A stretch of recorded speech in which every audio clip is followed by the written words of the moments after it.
Hello everyone and welcome to another Wavelength series. My name is Waveney. I am your leadership mindset coach and I help managers master their mindset, their communication and lead with influence. Now, are you ready to get on the same wavelength?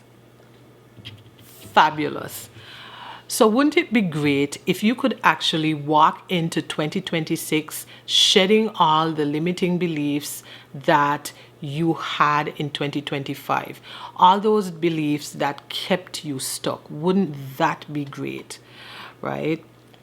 Or think about this. Wouldn't it even be better, right, if you could, by the end of this episode, pinpoint what those limiting beliefs were, that you could actually say, yes, this is a limiting belief, this thing has kept me stuck and I am no longer going to let it keep me playing small. I'm going to work on it. I'm going to release it. I am going to walk into 2026 and leave it behind. Wouldn't that be even better? Yes? All right.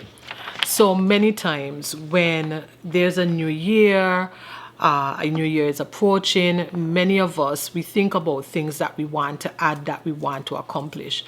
But I want you to entertain the thought of releasing, right? Not adding, but releasing. Releasing limiting beliefs, releasing things that don't serve you, that don't expand you, right? Releasing all those things that keep you small and keep you stuck. And so today we are going to talk about 6 limiting beliefs that keep you small and that you absolutely must not go into 2026 with. All right. The first two are two words that are very sneaky. And so let's talk about those. So these 2 words, you're probably using them all the time. You've probably used them today. You probably used them an hour ago. But they're very sneaky and they show up in the way we communicate, but they are harmful. And these 2 words are I can't and I should. No, you might be saying, well, okay, Waveney, I can't and I should, really? Yes. I don't know about you, but I remember growing up that the word there was this thing that they said, I can't is a sluggard, too lazy to learn. When you said I can't do this and I can't do that in school, I can't is a sluggard, too lazy to learn. But here's the thing, here's why these words are dangerous. We call them modal operators, and it's just a fancy term in neuroscience. What it means is that they limit possibility. When you use them, you limit yourself and you put yourself in a box, right? So think about if you're saying, well, I can't run this meeting, I can't lead this meeting because I've never run a meeting before, I've never done it before. You are limiting yourself. Or I should have all the answers, I should have known this. This is something that I used to tell myself a lot, like I should know this, I should know this, right? Here's the problem with that. I am limiting myself. You are limiting yourself. You are putting an invisible rule, you're placing a rule on your life. And so your brain, when you say I can't and I should, you are reinforcing the neural pathways in your brain and you're telling it, okay, stay stuck, stay small, we can't do that, this is the line in the sand. That's what you're doing when you're using these 2 words, I can't and I should. So I want to challenge you to really think about when you use them. The great thing is once you're aware, you can't be unaware.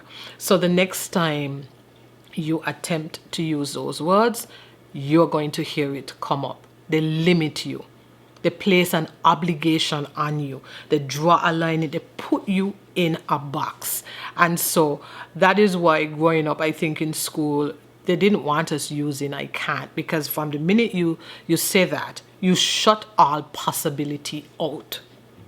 all possibility. Think about it. I can't da da da da da. Shut down all possibility. Your brain doesn't look for the answers. Your brain doesn't look for an option. And the fact that you're on the People's Brand, the fact that you're listening to me, it means that you're open to possibility, you're open to expansion, you want to grow, you want to learn. So pay close attention to these two words in your communication going into 2026. All right. So the next ones are 4 limiting beliefs. So I'm going to be totally honest with you. No, these beliefs came from a few people. I did a survey and they came from you, my audience, right? Maybe not all of you, but some of you. And I wanted to share it with you because when I read the information, I was like, there's a real opportunity. So let me be totally transparent. I am going to be launching a group coaching program next year. And I sent out a survey because I wanted some information, and I got back some really great results, and I appreciate everybody who really participated. But part of those results, I saw a lot of limiting beliefs. And that's why I'm here. That's why I exist. I'm here to help. So let's dive into the limiting beliefs that you shared with me that you absolutely must not take with you into 2026. The first one is, if I can't do it perfectly, I shouldn't do it at all. If I can't do it perfectly, I shouldn't do it at all.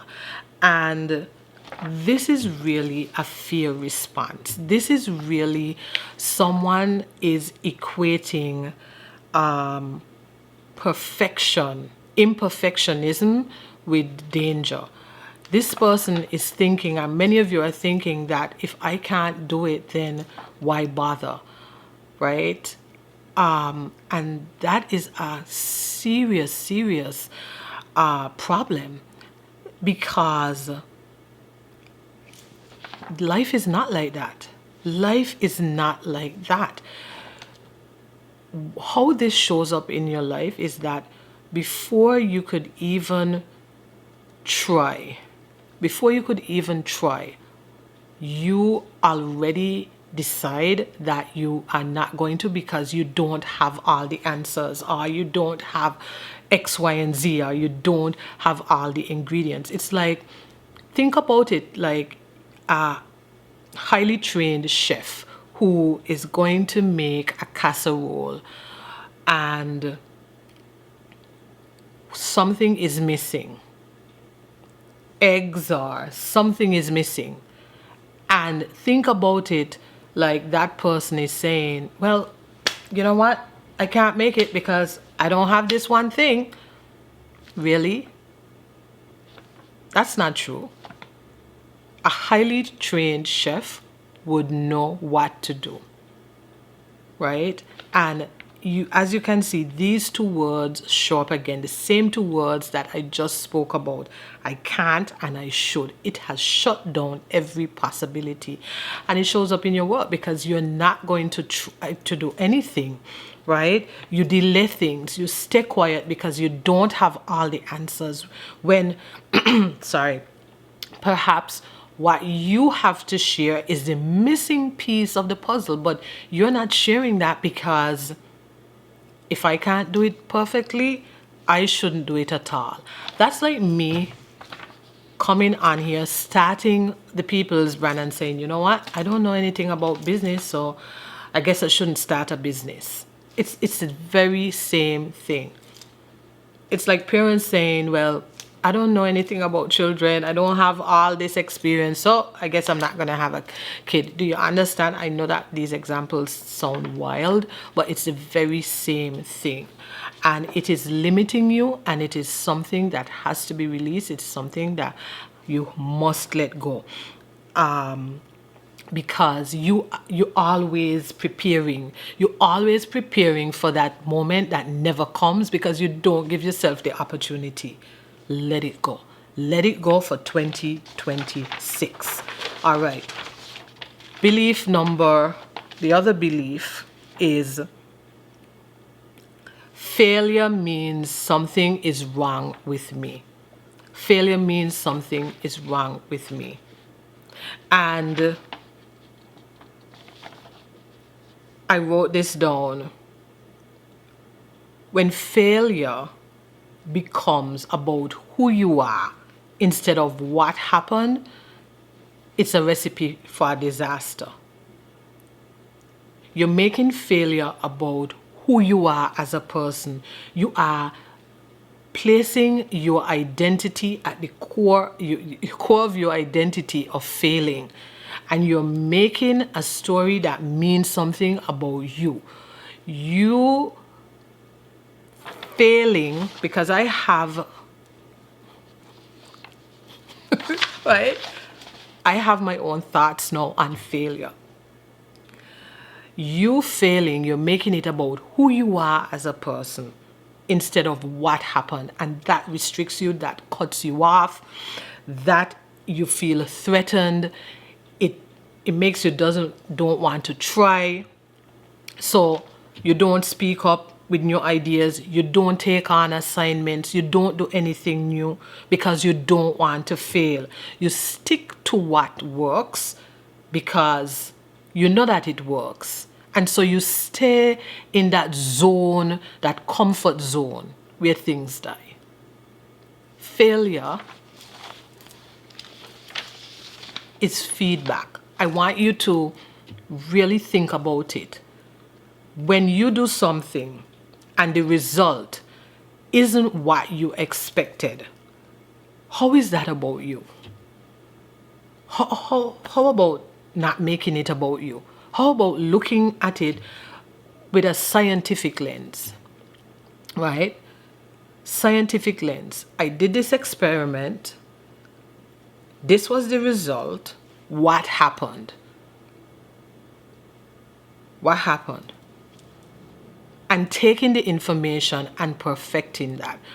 You know, I am sure that all of you have smartphones, right? All of us, we live in a world with smartphones.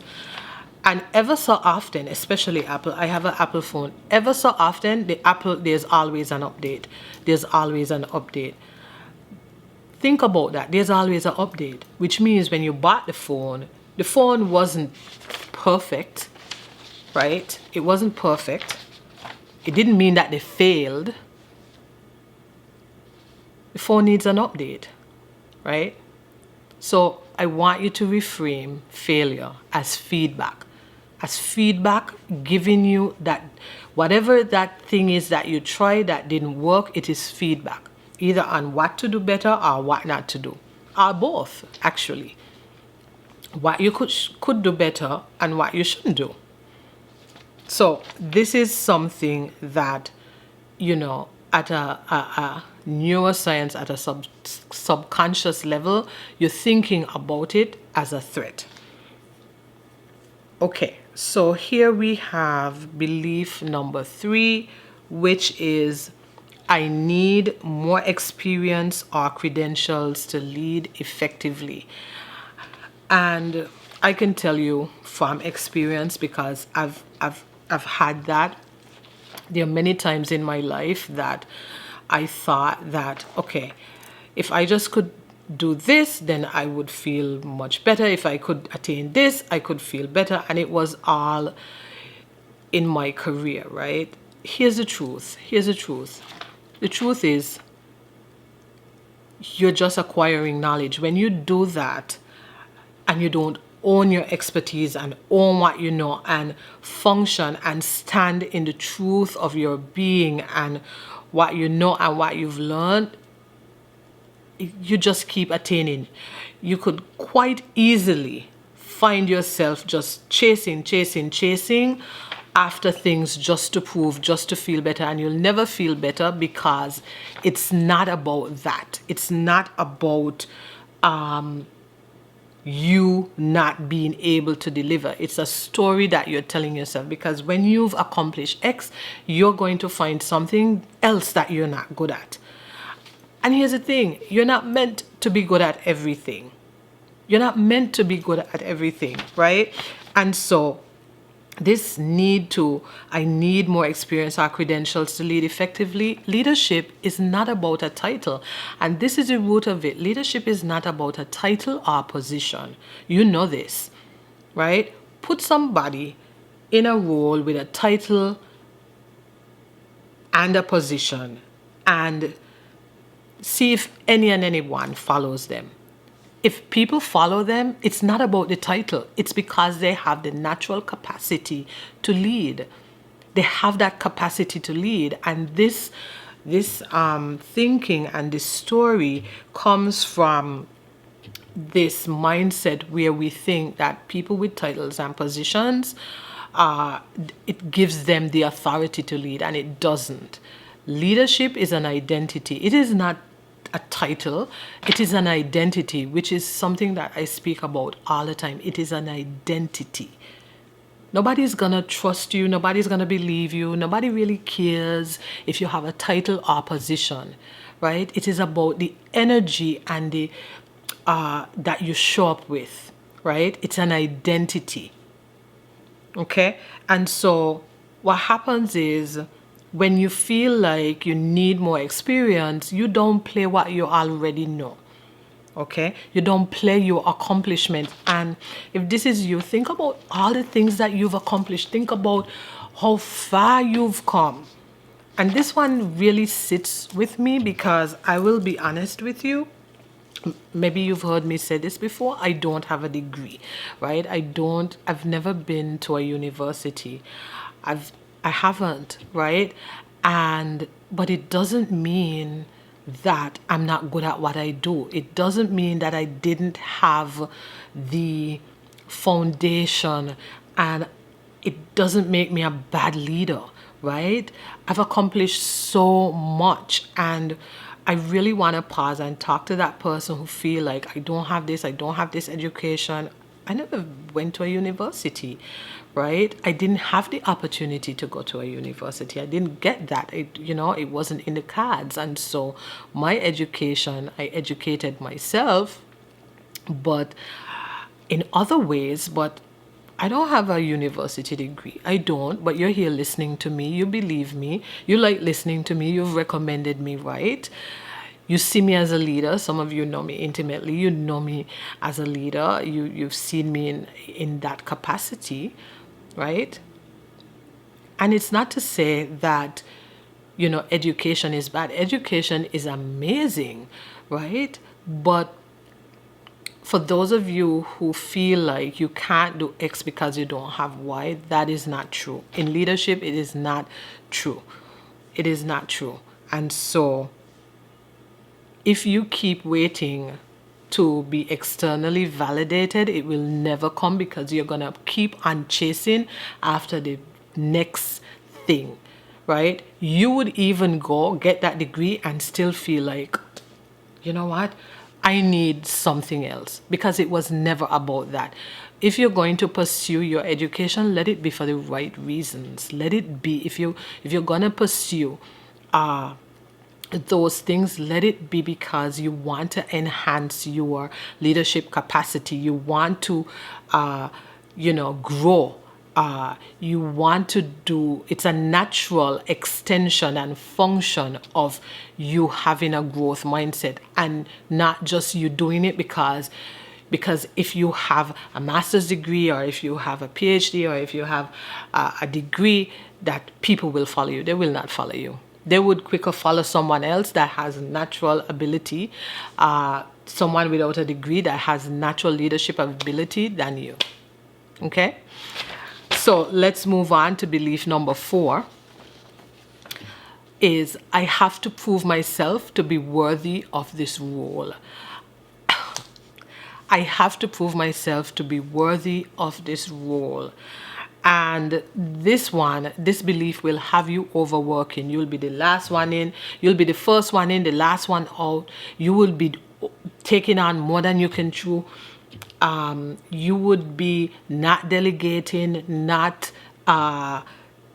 supporting your team, not developing your team. You would be the same one who would be like, you know what, it's easier to do it myself.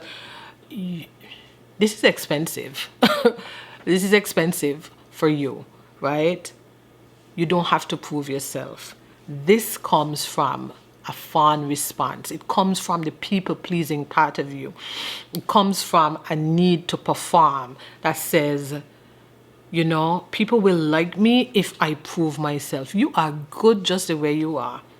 You are enough. You are enough.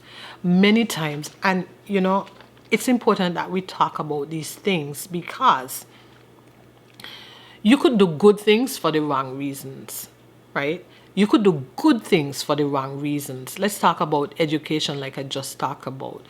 Education is great. I love learning, right? Where's my thing there?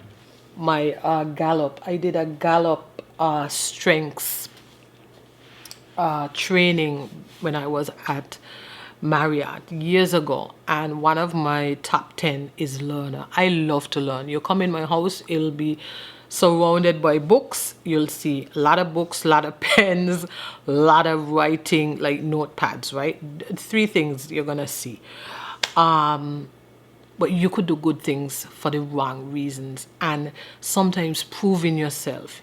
If you know, you don't have to try to be or prove that you are good enough or that you are worthy. This is something deep inside that you know, you have to fix. You feel like if you prove you're safe, right? It's not about that. So this is something that in 2026 release that need to prove that you're worthy. You've done a lot. You need to take a step back and look at how far you've come, the work that you've put in. You don't need to prove, to justify, to show people that I belong. It doesn't work like that. It doesn't work like that. It's exhausting, it's expensive, and you will burn yourself out, right? Belief number 5. I know I said 6, right? Setting boundaries. Yeah, it's really 6, those 2 words and this. Setting boundaries means conflict, and conflict means I'm being difficult or taken advantage of. And I want to remind you that these are real answers that came out from the survey that I did. And this is how, these are things people say to themselves and people believe all the time. These, you see how simple they may sound? These are limiting beliefs. So let's dig into this. So, boundaries. Boundaries exist for us.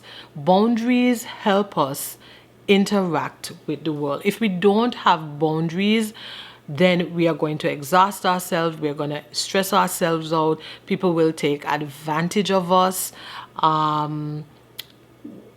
We will lose a sense of self if we don't have boundaries, right? Boundaries teach people how to interact with us. They tell people what is okay and what is not okay, right? And boundaries, having boundaries doesn't mean that we're taken advantage of.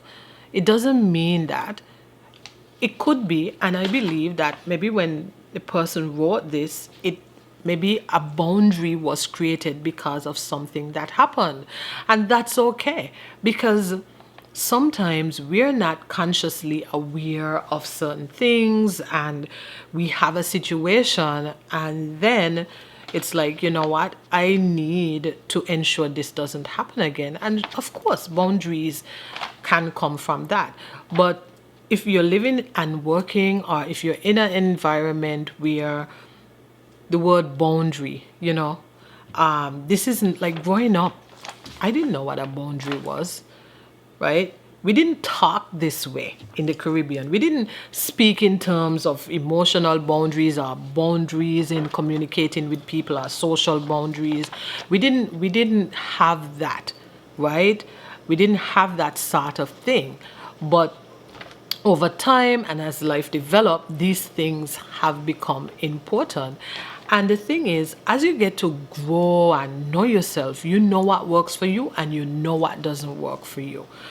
And yes, boundaries can come from unpleasant experiences, and boundaries can come from just you observing and just sitting and doing the work and knowing, hey, I don't like this. I like this. I like things a particular way, right? And setting boundaries don't mean conflict, right? Boundaries are for you. Boundaries are for you. And so this, I thinking, comes from the same, Caribbean mindset where we are community, we are community, we are in everybody's spaces, and it could have a lot to do with how one was raised and all that. And no, I remember for years saying no was very difficult for me. Now it's very easy for me, right? Because you don't want to hurt people's feelings, but you're doing it at the expense of you. You're doing it at the expense of yourself. At the end of the day, you have to live with you. And so boundaries are important. And so if you don't have boundaries, what it looks like is you being pulled in a million different directions. It looks like sometimes disrespect. It looks like you're going along to get along. And when you put yourself in those spaces, when you say yes, when you really want to say no, you end up resenting the very people that you're saying yes to. And sometimes it's the very people that you care for. And so boundaries are important, right? When you don't have boundaries and you're being pulled in different directions, it feels like you're suffocating because you are being guided by others but not really by yourself. And so this is something that you need to let go in 2026. Like having this mindset that setting boundaries mean conflict, and conflict means that you're being taken advantage of. No, no, no, no. It's a protection, it's a standard, it's a way to so people know how to interact with you, right? And it's a good thing, and you feel really good about yourself. Your sense of, when we talk about confidence and self-esteem and all those things, there are other ingredients, but one ingredient is also boundaries. That we haven't been, and this is something new. So give yourself grace. This is not something that we are taught, but it's something that we can learn, and it's something that we can lean into. And so I wanted to share, I felt like it was important to really share these 6 beliefs that you absolutely must not take with you into 2026. Let 2026 be the year that you show up differently. And all of what I mentioned is really about identity. It's really about the stories that people tell themselves that form their beliefs, right? The decisions, we call them limiting decisions, because before there's a limiting belief, there's a limiting decision. Something happened and you decided, right? You decided that it was this way, and so that was a limiting decision, which ties into your limiting belief. And so we take those on and we carry them and we interact in the world, and we wonder why we're stuck. It is the stories that we're telling them ourselves, and most of it sounds simple, very simple, and I want to read it. I want to read them all at once, so you see how simple they sound, but they are powerful because they're keeping you in a box, right? For 2026, we want you out of that box. So let me read it. Well, let me start with the first two words. The first two words are I can't and I should. And then whatever sentence you say after that. And then the four so the four limiting beliefs. If I can't do it perfectly, I shouldn't do it at all.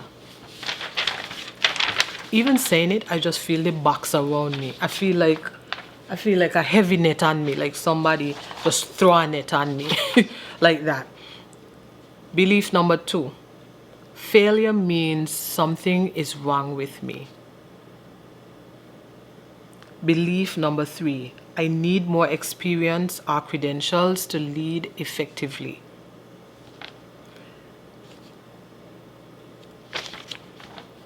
Number 4. I have to prove myself to be worthy of this role.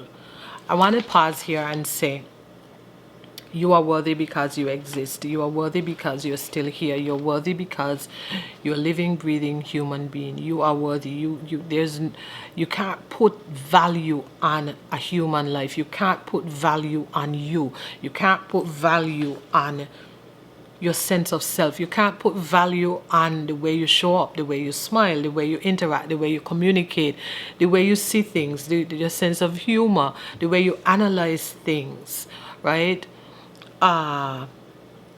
You can't put a value on your ideas, your dreams. You're invaluable, right? You're invaluable. Last week I did a video and I said one of the things I said is you are the asset. You are the asset. You're invaluable. You make this happen, right? So yeah, there's that. And belief number 5 is setting boundaries mean conflict, and conflict means I'm being difficult or taken advantage of. And by the way, conflict doesn't mean that. Conflict is healthy. Conflict is good if we take what we need from it. It's uncomfortable, but it's not a bad thing. It is not a bad thing because you can know what to fix if there's a disruption, right? You can know what to fix if you didn't get it right the first time, right? And so I want you to really think about which one of these limiting beliefs that you're walking around with, that you're carrying with, that you have told yourself. I want you to really think about it as we close out 2025 and walk into 2026. Which one of these beliefs is resonating with you? What do you want to release? Which ones do you want to release? And I'd also like to share with you that you can schedule a consultation call. This is why I'm doing the work that I do. Many of you who have been following me, you would have realized that when the People's Brand started out, I started giving teaching interview prep classes, right? And over time, I've evolved. I started focusing on new managers. But then what I realized is that we bring our whole selves to work, right? When we are at work, we are the whole human. We bring everything with us. We don't leave parts of us at home and bring the rest to work. And so every facet of our lives, the things that happen to us, the things that happen in our childhood, the things that people have said to us professionally, they really impact the way that we show up and lead. And we won't be able to lead people if we can't lead ourselves. We cannot lead effectively if we don't do the work on ourselves. And I think this is the beauty about life, is that it gives us the opportunity, for a do-over. Every day is above ground, as we say, is the opportunity for a do-over. Every day is the opportunity for us to get better and for us to know ourselves, because we are not just impacting the one person or the two or the three or the four that we lead. We are also impacting their families and the people who are attached to them. And wouldn't it be great if we could actually leave a legacy, and one that we could be proud of? And the way that we do that is starting with ourselves, right?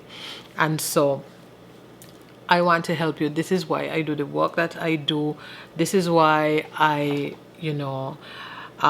invest the time to get my coaching certification, and you've heard me share about all these neuroscience and subconscious mind, because the subconscious mind is driving 90% of our lives. It is. It is. All these old stories, all these limiting beliefs, I want you to think about how they showed up for you this year. The things that you think about, that you told yourself that you couldn't do, right? I want you to think about how they've limited you, how they've kept you small, how they've sabotaged you. And if you're ready to elevate, you're ready to expand, you're ready to step into a new version of you, you're ready to really take a look at your identity, let me know. Schedule a consultation call. That is what I'm here for, to help you elevate. And so, thank you so much. Let me know in the comments if you enjoyed this. Send me a DM, send me a WhatsApp. Let me know if you enjoyed this episode, and let me know which one of these limiting beliefs that you're going to be actively working on.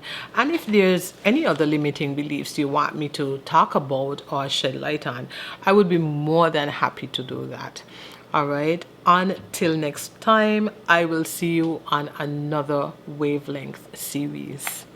Bye.